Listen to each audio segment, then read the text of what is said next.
All right. So first is upper respiratory tract infections.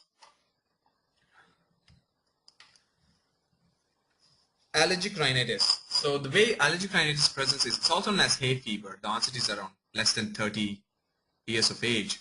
But the things that you should remember about allergic rhinitis is the typical symptoms that they can have. They can have always nasal congestion, post-nasal rep, drainage to the nose, like basically mucoid discharge.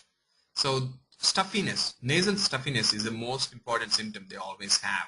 They're going to complain that their quality of life is impaired because of this allergic rhinitis.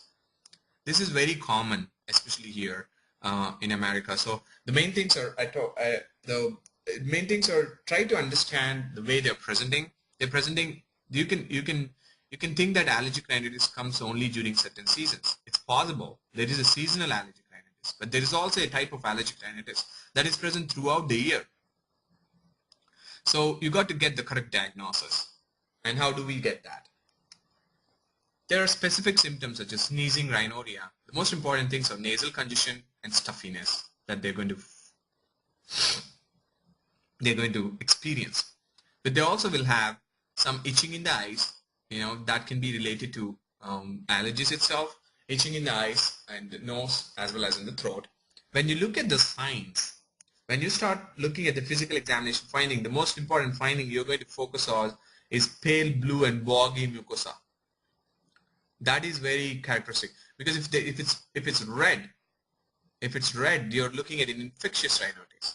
If you're looking at a pale blue and boggy, that goes in favor of allergic rhinitis. If it is fiery red, you're going with vasomotor rhinitis. If you're going with rhinitis medicamentosa or infectious rhinitis. So if it's pale blue and boggy, it goes in favor of allergic rhinitis. If it's fiery red, it goes in favor of rhinitis medicamentosa. If it is kind of red, it goes in favor of infectious rhinitis. If it is normal pale pink, it goes in favor of vasomotor rhinitis. So things that you see on the nasal exam is extremely important.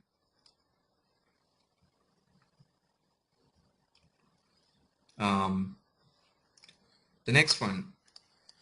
So it's also important for you to rule out other differential diagnoses such as sinusitis. If the patient has purulent discharge or tenderness of the sinuses or transillumination, this needs to be considered. Sinusitis as a differential diagnosis. Allergic rhinitis, the gold standard test for allergic rhinitis is to test for the allergies itself, such as doing a skin test. But if a skin test cannot be done, you can do a RAS testing. RAS means radioallergosorbent testing. But the most important thing that they will ask you on the exam is a person coming with symptoms suggestive of allergic rhinitis, and what would you use? If you think that this is allergic rhinitis from the way it presents, like rhinorrhea, nasal stuffiness, and you looked at the nasal exam and you saw like a pale blue and boggy mucosa, and if you think that this is always present in this patient, there are no other things like sinusitis, etc. coexisting. Those are all ruled out. Now, the treatment of allergic rhinitis, realize that this is just intranasal corticosteroids. The treatment of allergic rhinitis is intranasal corticosteroids, not antihistaminics. Because many people are tempted to choose antihistaminics. They think that if there is nasal congestion, allergy, let's use antihistaminics. That's not true. For allergic rhinitis, the treatment of choice is intranasal corticosteroids.